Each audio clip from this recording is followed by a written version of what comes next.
All right. Welcome back to the Comic Watchers. This is episode 299. I've been on since 160 something, so I've been here for a while. But we have returning with us. It was a couple of years ago, I believe. Yeah. Sweetie Boo, you were talking last time you were here. You were working on your 101 Dalmatians for Dynamite, Yeah. and so Hello. Hi. Sorry for being late. Homework kind of had me caught by the tail end. and It's a good reason. he obviously didn't get the email too.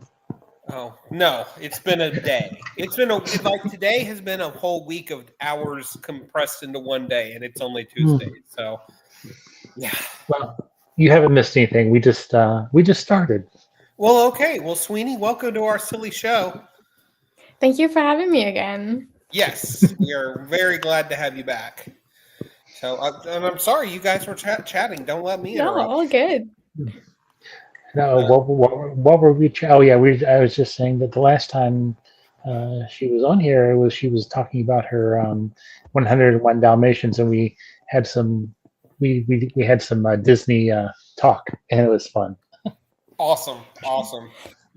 So, well,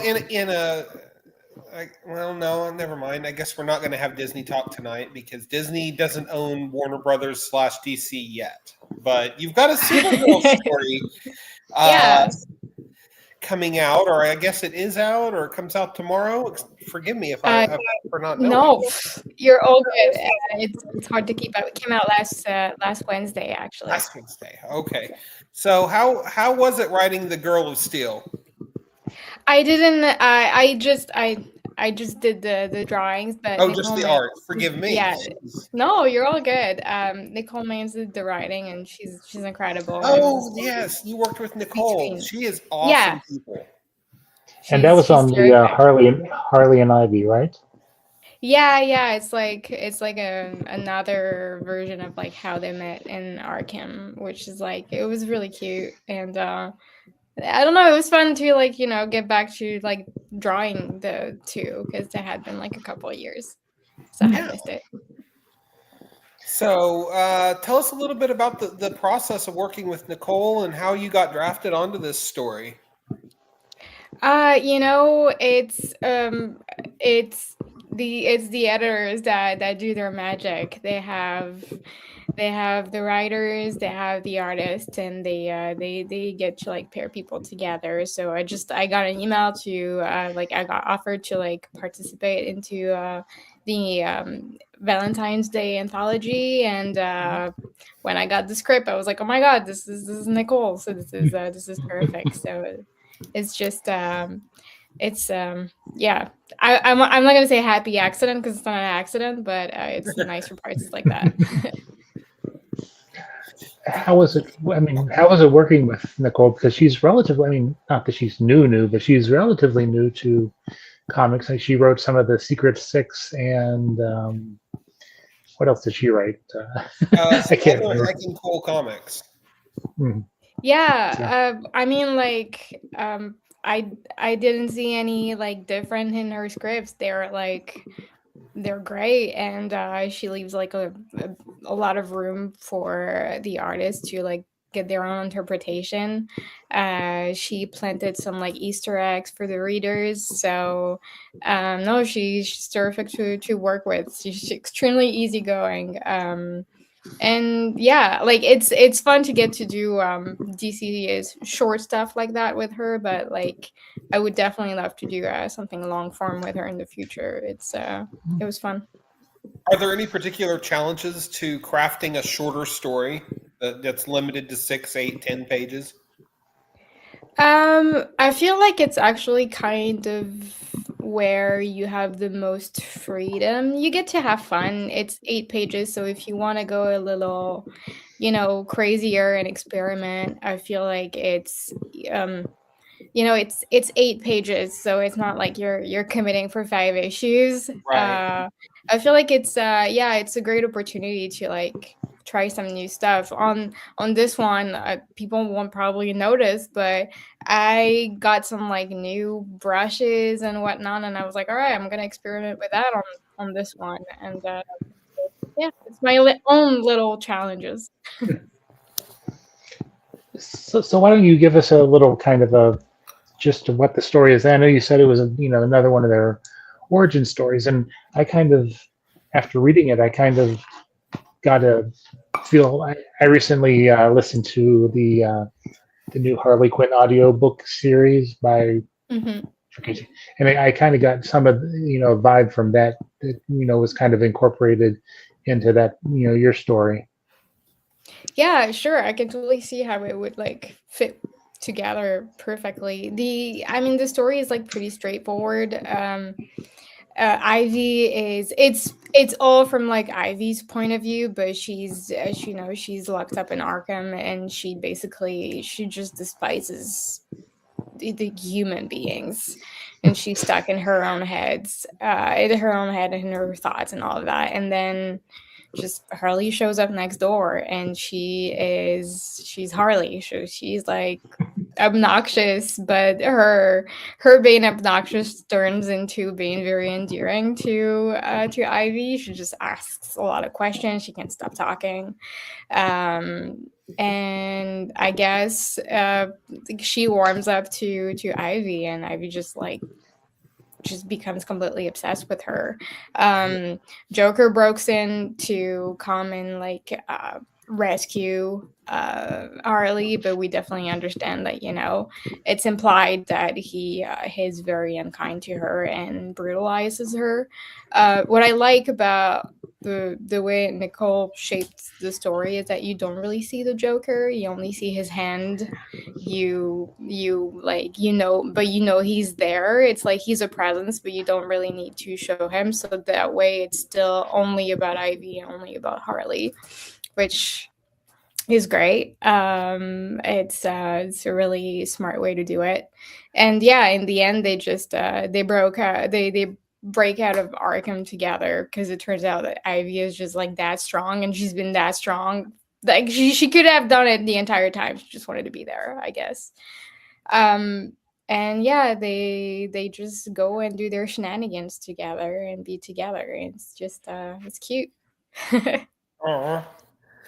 Do you have a particular affinity for Harley Quinn or Poison Ivy, or just any sort of history with the characters?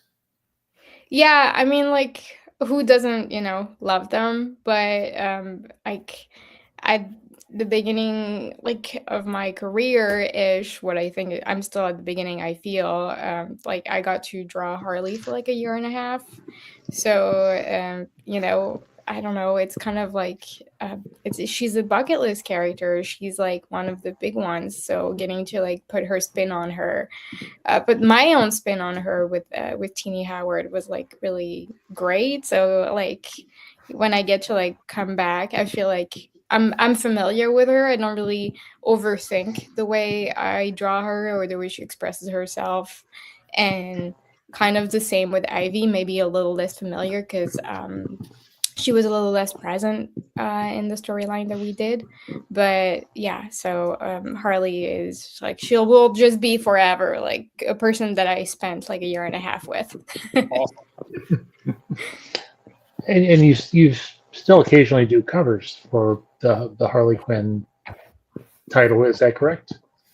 I haven't gotten to do any for the current run, but I did plenty of them while I was on it. So yeah. Well, I mean, besides being an artist, you also are right. You've written some stuff for your of your own. You want to talk a little bit about that? Yeah, I mean, I feel like a lot of artists just like drift to try to do their own little things at some point. I'm still new to writing, even though like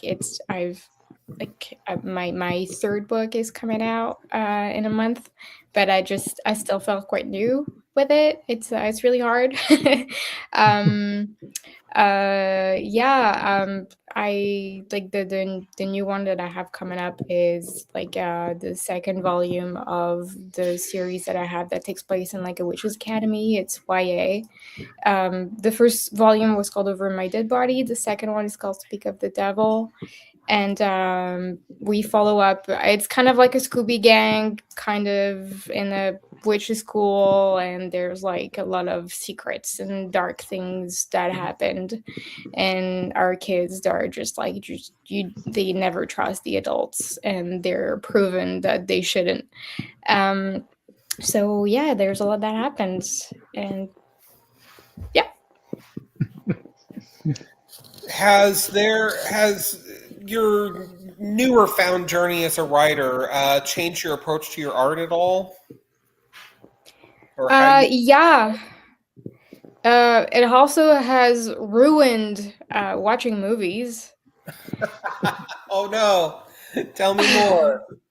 It's just like I just like I overanalyze the storytelling 100%, which like kind of like takes me out of enjoying the movie. I feel like I see where they taking me, and I want to be surprised, so I don't want that. I don't want to know where they're taking me. And sometimes I see how they do stuff, and I'm like, oh, that works that way. They could have also. Anyway, I overanalyze, and it's very annoying. And so yeah, we just went to the movies to see the new Sam Raimi's Send Help, which was amazing. Yes, I loved that. So fun. But yeah, I come out of there and I'm like, I have like a pros and cons list, and I hate it. So that's what it's done. But yes, as an artist, I just feel like it has maybe amplified my view of storytelling. I try to apply a lot more of like I'm very much on something that I'm writing right now. It's a lot of like show don't tell, and I'm trying to like really focus on that, on trying to really balance both when I have the opportunity. So when I do both, it's maybe a little bit more really on my mind to have the dialogue and the visual really embracing together, where like when I work with a writer, it's kind of like easier. I just get to I'm like I'm the camera, and that's about it, and that's good. Okay. Now, I think I'm trying to remember, but your first graphic novel was Eat and Love Yourself, Yes, and came out in that, 2019. yeah, and that was it was. Am I correct? It was kind of a way for you to tell your own story. Am I remembering that correctly or wrong? Yeah, no, you're good. You're on track. It's not autobiographical, but it takes of my own experience with an eating disorder that I had in my late teens and early 20s, and how basically my surroundings and words of people around me have exacerbated the hole that I was bearing myself into. Yeah. What an extraordinarily brave move to take your story and turn it into a graphic novel. I remember that graphic novel well, and I unfortunately haven't read it, but I know we covered it on the site. And one of our writers at the time that reviewed it just absolutely adored it and had nothing but wonderful things to say about it. So my hat is off to you for having the courage to talk openly about an eating disorder and your own struggles and overcoming with it. Well, you're very kind. I don't know if it's brave. I would also maybe say it's like I was in my early 20s, so I had like maybe I wasn't really thinking. I was just like, oh, I want to do this, and I have to do it. But it also came from like I always read comics when I was a teenager, and when I was really struggling, I was trying to, trying to find something or just people that went through similar things. And of course, there were books, there were things, but there weren't like comic books or graphic novels about it really. And my story is just like one way of experiencing this spectrum of eating disorders, but I'm just glad that I guess it spoke to people in some ways, or maybe if I can like help to start some conversations that I wish I had with my parents at the time. That's always like a nice little prize. Yeah, definitely. So, having said that, tell us about your introduction to comic books, or how you got into reading them, or maybe the first one you read, or Oh gosh. So I grew up in France, and I remember reading a lot of like comic strips. My mom, my parents, they had a lot of like, Asterix and Obelix and all of that. So that's like the main thing that I grew up with. But everything changed when I read Skydal for the first time when I was like 14 or 15. And I remember it was like very beautiful, very colorful, very Disney visually. But the story was like about religion and sex dolls, and it was like very heavy. But the fact that it had this like contrast, I had never read anything like that before, and I loved it. I loved the fact that you could have these two things that were on such like opposition of a spectrum, but they fit together so well. And that made me wanna. I was like, this is exactly what I want to do. And and then I discovered American comics and graphic novels, and I just I didn't really look back. Yeah. So, what made you decide to be an artist and creator of comics? Was it just that sheer love? Because a lot of us like we love comics, but we don't have enough faith in ourselves to make the leap into creative own arenas. I think it's just that like I don't know what else to do. I don't qualify. I don't think I'm a good people person. I'm very good on my own in my bubble. And drawing has always been like some sort of place where I am comfortable, or I'm comfortable challenging myself. It's kind of like my happy place, and it just I get to I don't like I always try to like justify or like explain it as like I still get to play with like toys kind of, because I play with like characters that I loved as a kid, so it's kind of like um it was like doing fan art and just like showing my love for other things while doing it through drawing. um art is very subjective. I just like there's always like I know I could do better. There's there and but I still like I love art myself. I love comics, so just getting to try and like do that is I'm very lucky and I'm very happy about it. I love it. Well, It's great.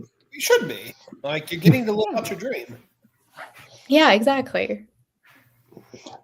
now how was it for you breaking into the industry? Were there challenges that you had to? Obviously there were challenges. It's not like you just show up and say, "Hey, I can draw." No, and it took a while. I didn't go to any university after high school or anything. I kind of just started doing jobs, and I started working for like a French studio doing like comic lettering. So we were mostly doing lettering from like American comics. So we were for like the French versions. So that gave me another aspect of comics that I wasn't familiar with. And I worked with them for like 5, 6 years while on the side I was just drawing comics on my own, knowing nothing about it. And it took me about a decade while like navigating through maybe doing like a bit of like working for a video game company for a bit and stuff like that. To like getting, I guess, like better at drawing.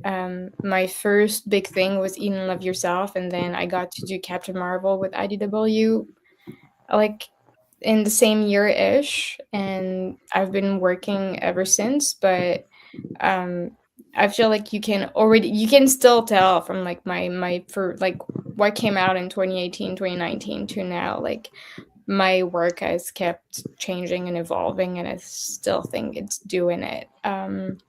So it takes a while, but I feel like it's always like an ongoing thing. The like breaking in the industry and staying in the industry and all of that. It's yeah. I mean, it's a good thing to continue to evolve. I mean, there's few things sadder than an artist or a writer who cannot grow and change and learn new tricks and stuff like that. So I mean, like, yeah, like even you as a reader, I'm sure you can tell when creators are having fun working on the books that you're reading. Yeah. And that's so important. Well, sure. Oh, go ahead, Chad. No. Go ahead. I lost it. So, Sweeny, what are some of the upcoming projects that you have coming down the pipeline right now, other than your newest original graphic novel? Well, I guess this is like the big one because I wasn't really doing much else for like 2 years. Oh wow! Far be it from me. No. It's it's like the big main one. But I'm working currently with Cami Garcia on another graphic novel that we're gonna have come out next year, and it takes place in high school and it's about vampires. It's kind of like it has like Jennifer's Body type of vibes. It's really fun. It gets really dark sometimes, and yeah, it's different. I'm enjoying it. So, how do you push yourself to, I don't want to say stay relevant, but to keep learning and to further hone your craft? Well, I feel like it's depending on like there is a lot of things that can really like clutter your mind and what you think of your own work, because there's social media and there's the work that you're actually doing and delivering, and there's your own opinion, which like not to be like, I feel like we are all our own like harshest critic, but I really am too, because like I rarely am satisfied with what I'm doing, but it's also what's helping me trying to like do stuff differently or get better all the time. But mostly it's like I love what I'm doing so much, but I also don't want people to expect the same thing from me all the time. I want to keep not just like I want to keep surprising people, because I want to try different things. I want to play in different kind of like universes in terms of like writing or drawing. I have phases where like I go back being, right now I'm very much into like early like 30s 40s like animation. I'm reading a lot of books of like people who work in matte painting and all of that. I get so many kind of like different types of inspiration from pretty much anywhere. It's still fashion. I love fashion, but I feel like there's this thing that is very expected of me to be like the person who draws cute girls with like big boots and a lot of fashion, and that's great and I love it, but I also want to show that I can do different stuff, and who knows. I mean, I'm looking at right now your upcoming cover for Lobo. Yeah, exactly. That's so fun. How was it to, getting a chance to, because that's not as you were saying, that's not a character I would usually associate, with you. No, exactly. It's what I love that. Yeah, I have one day on my bucket list, I would love to do something with like Swamp Thing. Oh, It's one of those like it's so like Lobo. Lobo is like he's fun. He's like I can play with like both colors and both shapes, and it's all very cartoony. Yeah, I know, I loved it. I had such a great time on that one. so do you have anything coming up that or let me rephrase that. Sorry, got ahead of myself. Do you have anything over at the Marvel universe that you'd like to tackle someday if you had the opportunity? Well, I do love the X-Men. Like, I've always loved an academy setting, but that's also very expected. But I don't know. I would love to do something about like a younger Aunt May. Oh, now that's not an answer I've heard before. Tell me more. I drew this like I don't know if you or if, like there was like a thing with like people drawing like spider sonas when Spider Verse came out, so people were making like their own version of like a spider character, and I don't know. I came up with like I guess she's like a spider punk ish kind of like 80s, but in my head she was always like a young Aunt May from like just another universe, who gets to be a spider character for a little bit. Uh, I can't tell you how much I love that. Cool. She's not like I don't know, she's so interesting, and she's not used enough. Yeah.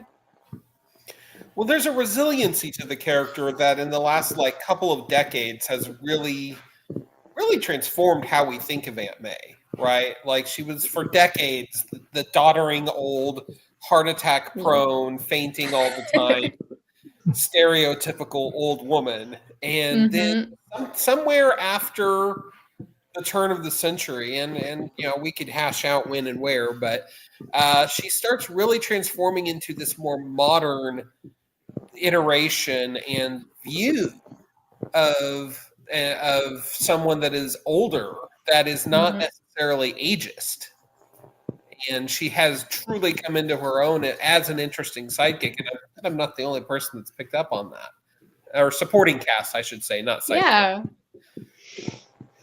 Even in the recent Spider-Verse movie, when they end up in the other universe, she's the one who brings them like down to the cave with all the gadgets. She's up to date with everything. I love that she has like a more like active role than just like being there, being scared in her nightgown.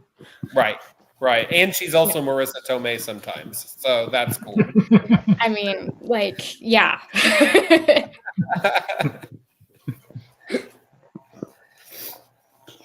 So, do you, when you're approaching, I guess, when you're drawing, do you approach, let's say, a cover, that you're doing differently from, say, like the story in the DC Valentine's Day? I mean, because there's, one, you're trying to capture a story, the other, you're just trying to capture, I guess, a moment. Yeah.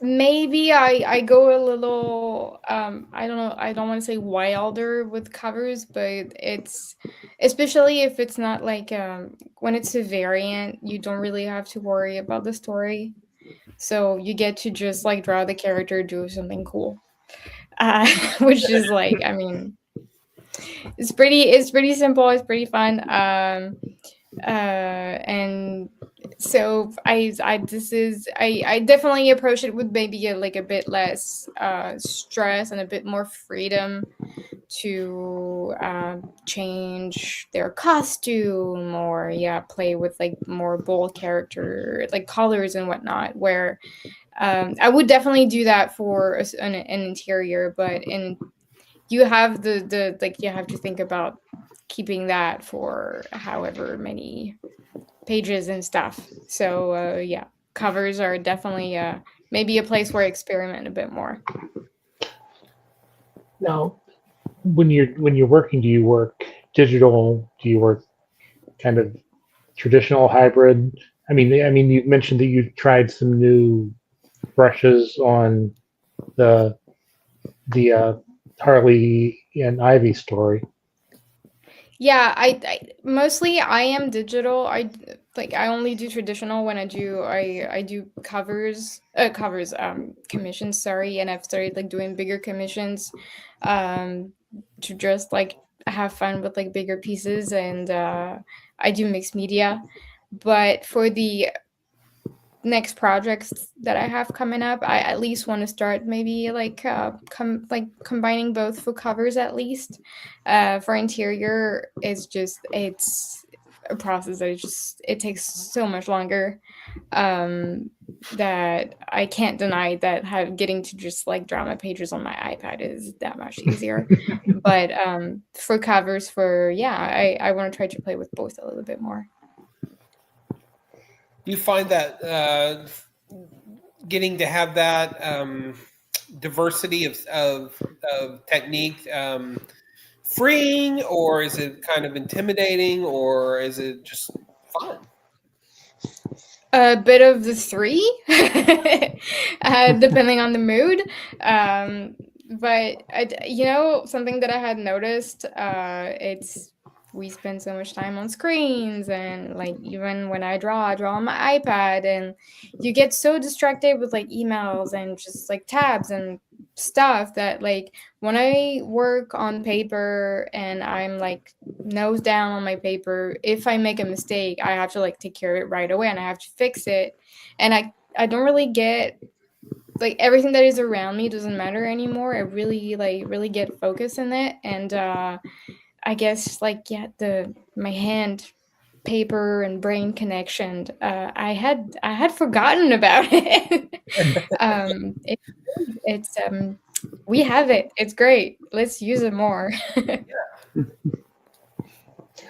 So, how do you feel that you've grown as a writer and artist from the your first graphic novel to what over my dead body over my dead body to now? Um, I'd say at least I don't know if it really transpires in my work, but I have maybe started being more comfortable with um, what I put out and my drawing. It's maybe a little bit more confident, I would say. Um, but I don't know.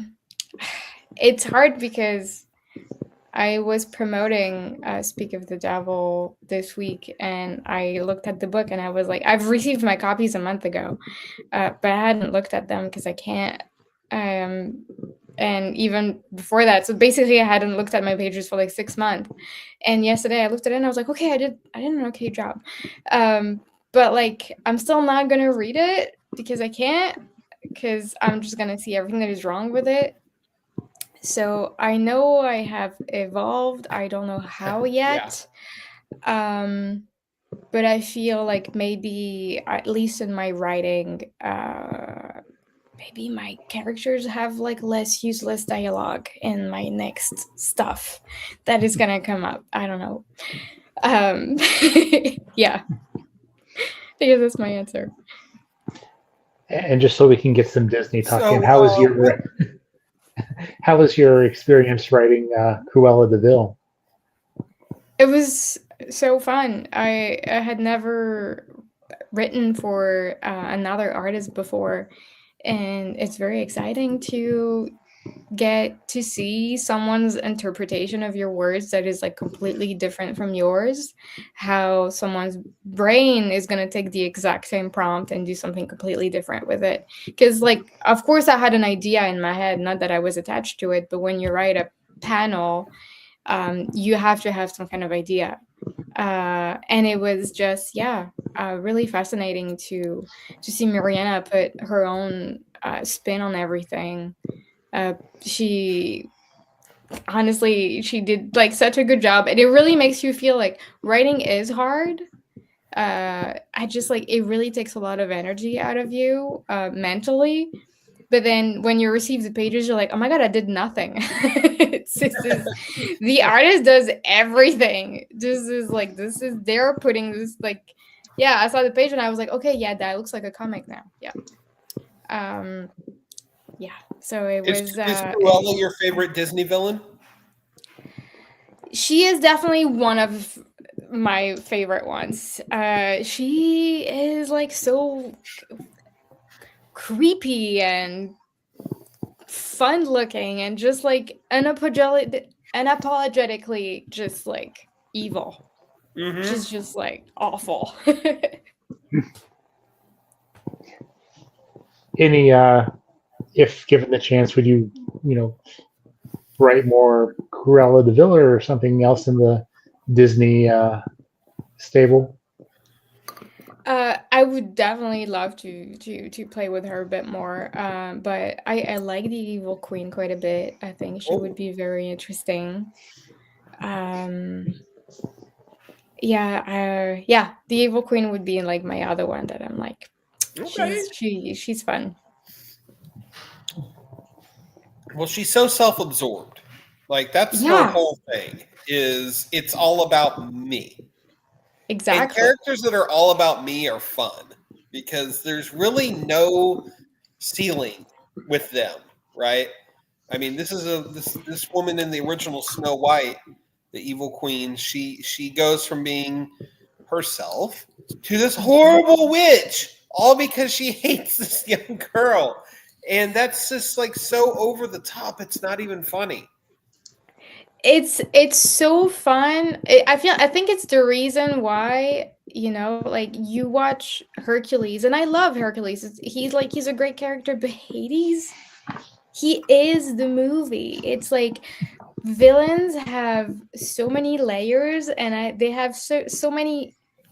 When they go mad and they go crazy, they go so intense that it's like super fun. Mm-hmm. It's kind of like you almost like envy them to be able to go there because you can't yourself. Right. So you're like, oh wow. Right. We get to live vicariously through them.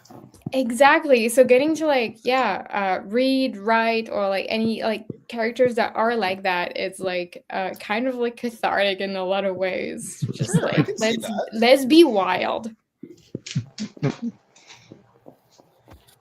Chad, who is your favorite? Who is your favorite Disney villain? My favorite Disney villain. Yep. Does the Horned King does the Horned King from Black Cauldron count? Yes. Okay. Which one's yours? I was going to say Scar from Lion King.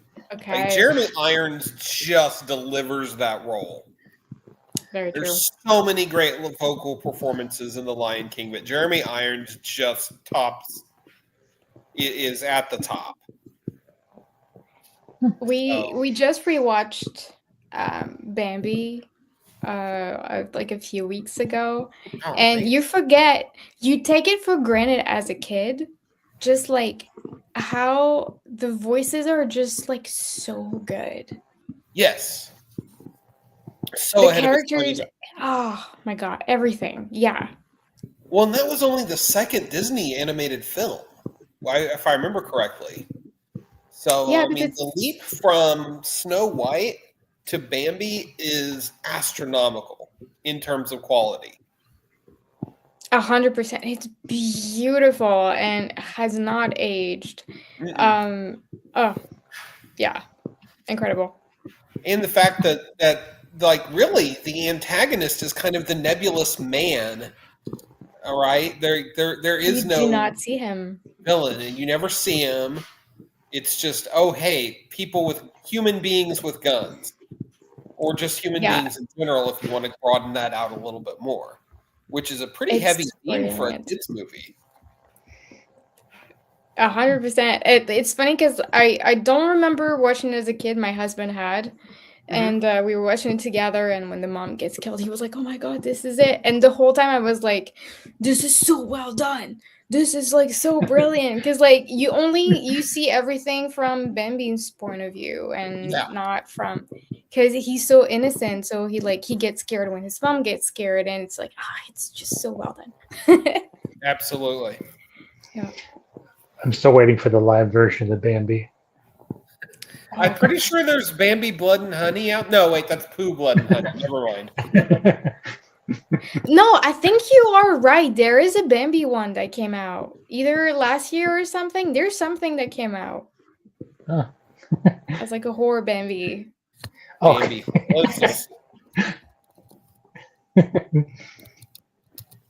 Bambi the Reckoning, 2025. There you go. There you go. That's fantastic. And yes, yeah. British independent horror film, fourth installment in the. Oh my gosh! Sorry, I have to know more. Fourth installment in the Twisted Childhood universe is a horror retelling of the 1923 novel Bambi: A Life in the Woods. That's so amazing! I have to see this now. I bet it's on Shudder. Oh, probably. I'll have to ask Mike Eakins at our site if he knows, because he's our resident horror guru. So what was, as you were coming up, what was some of the best advice that you maybe received, that really kind of pushed you or gave you that extra little oomph?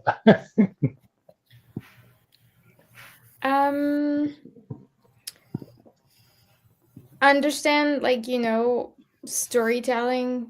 I feel like when I was coming up, and even like a lot of artists that still come up to my table at cons are like, I don't know how to write. How do I even do, sample of pages without drawing, without being able to write? I don't know how to do a dialogue. And someone had just suggested to me to do like a little 5-page story without any dialogue, but as long as you're able to visually follow the story, this is like a way to like showcase what you're able to do, because you're able to tell a story. So like that was like one of the big important thing.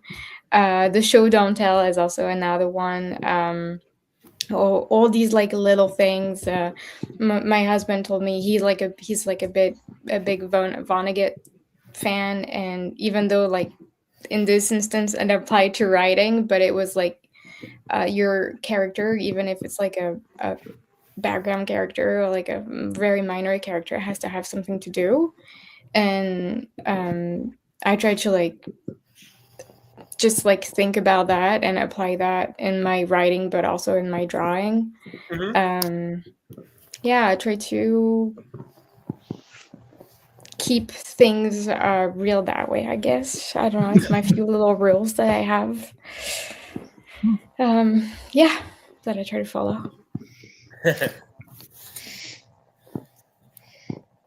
So, Chad, sorry, did you have something?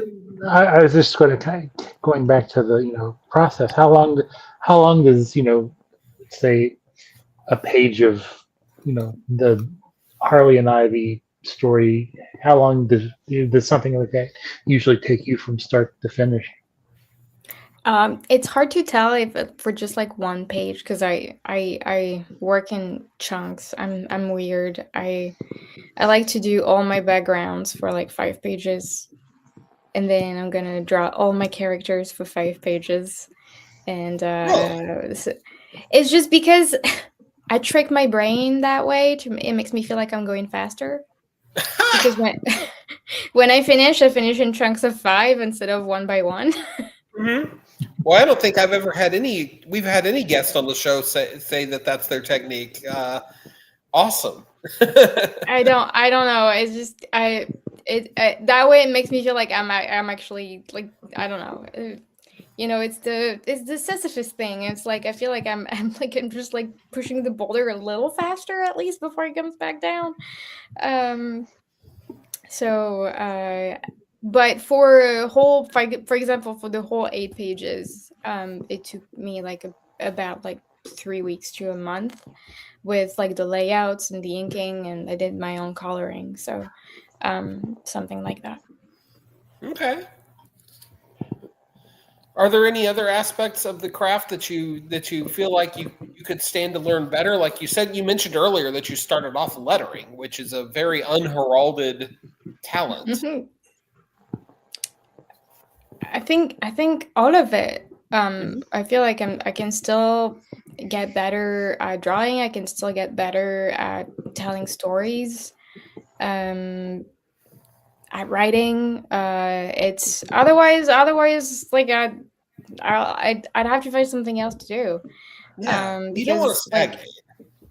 no, you don't want to stagnate, and the point is always to yeah, try something different, try something new. If it hits, it hits. If it doesn't, it's okay, and then you try something else, and that way you keep going. But also yeah, I don't know, you know, and then you read more like comics that come out, and then you're like, how did they do that? And then you're like, that makes me want to do good stuff, and so you're trying. Very cool. On that note, what are you reading now that is that inspires you or that you're enjoying? Okay, what do I have right now? I have like my reading pile right here. Okay. So I finished it, but I was reading Demon Days, which is obviously really beautiful, and this is also like the whole like black and white version, which I prefer. Cool. I don't know if you know Bright Story. I haven't read it yet, but it's extremely beautiful. The costumes are gorgeous, and I've heard a lot about it. It's one of those like series that is like really popular. And my big one, it's Garden of Spheres. I don't know if you're familiar with that. It has very Mobius vibes. It's extremely gorgeous. It's Linnea Sturt.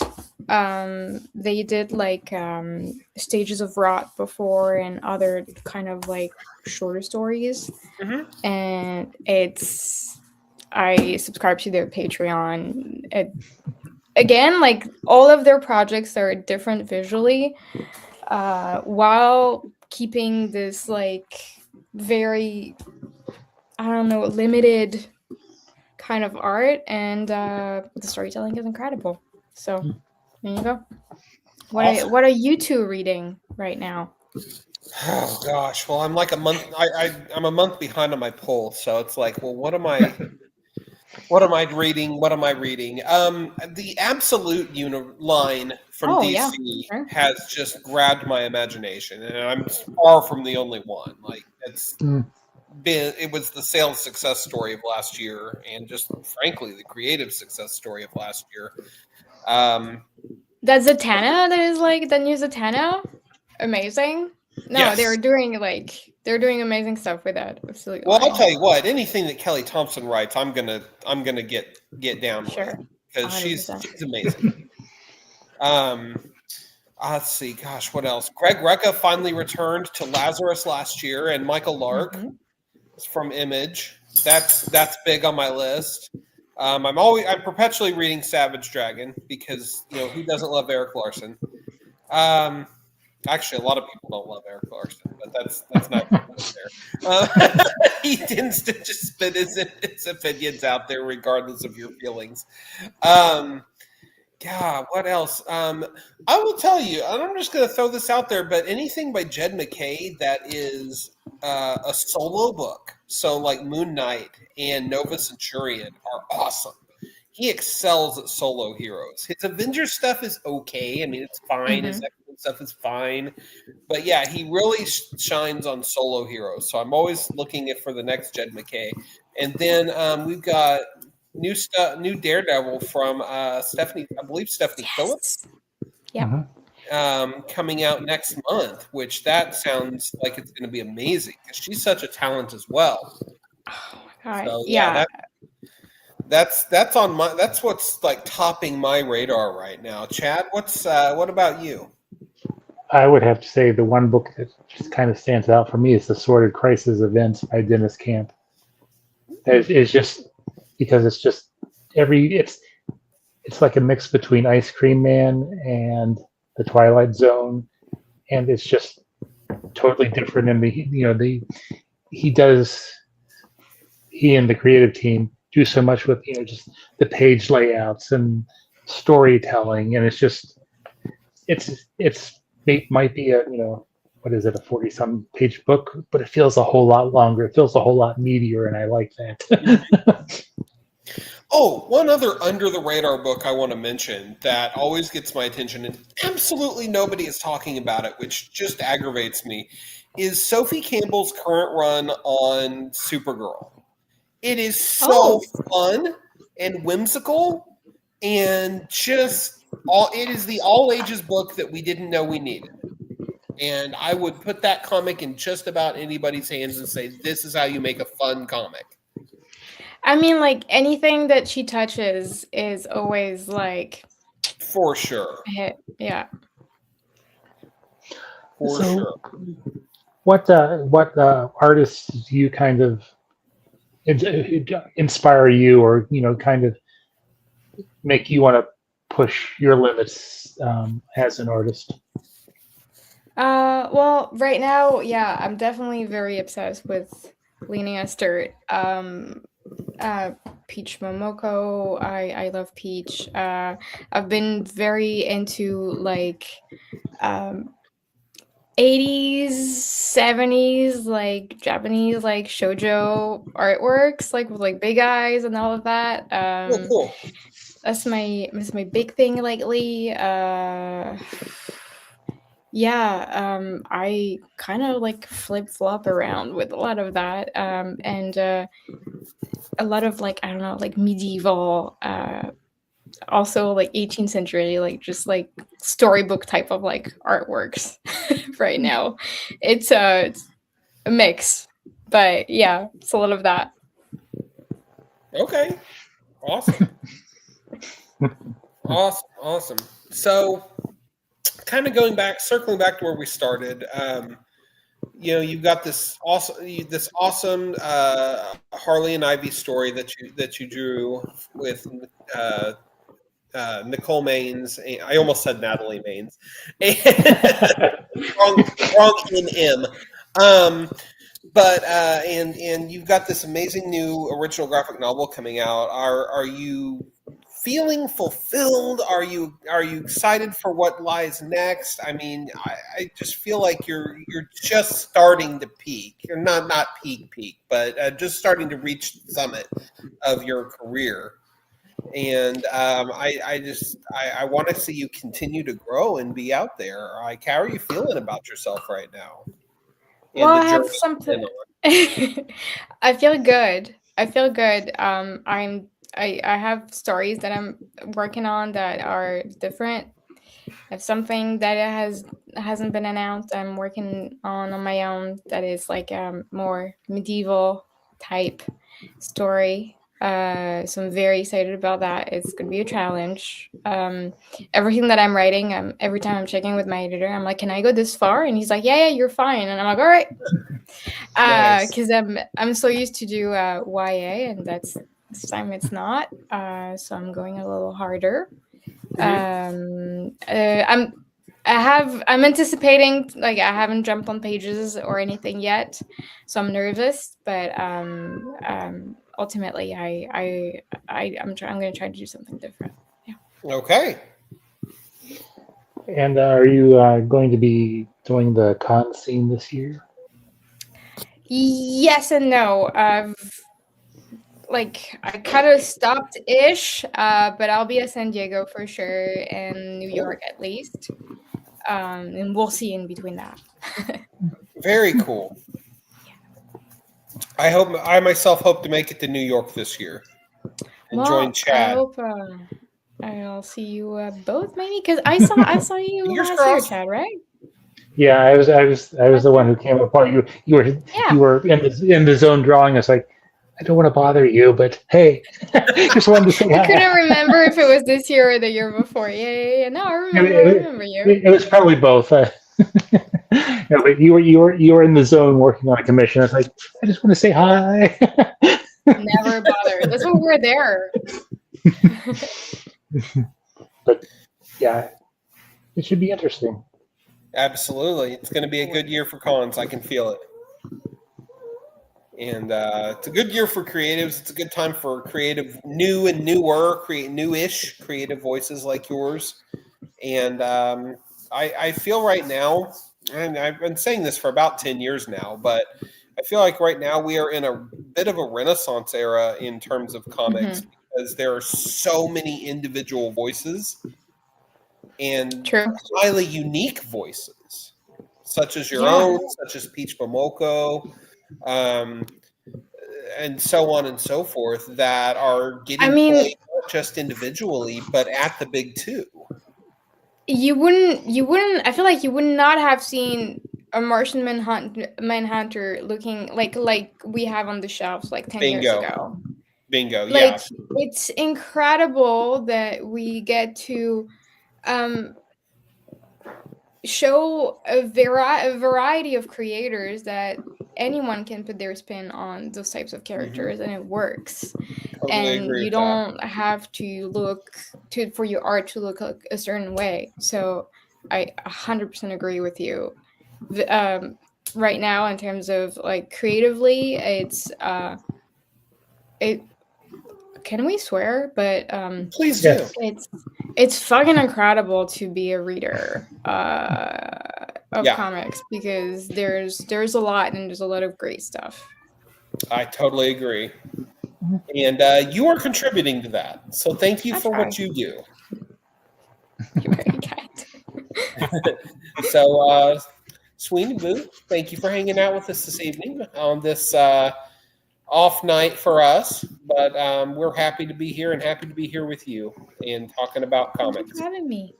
Thank you so much. And glad your migraine is feeling better.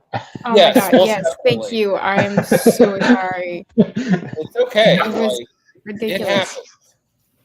It happens. So, Chad, episode 300 is our next one. I guess so. Amazing. It's wow, that's kind of a milestone. Do we have anyone cool lined up? Well, of course, whoever we have is cool. Duh. But episode 3, I guess 300 will be Jeffrey Haas. He's a podcaster. He's a indie comic book creator, and he's also does promotion. So he's like a triple threat. So. Very cool. Well, that's this coming next week or coming in 2 days? Thursday. Thursday it is. All right. Well, thank you all for listening. Thank you all for supporting comicwatch.com. And just get out there and do some good in the world. Support your local comic stores. Support local art, local music. Just do good. And whatever you do, don't be a dick. Thank you so much. And we'll see you next time.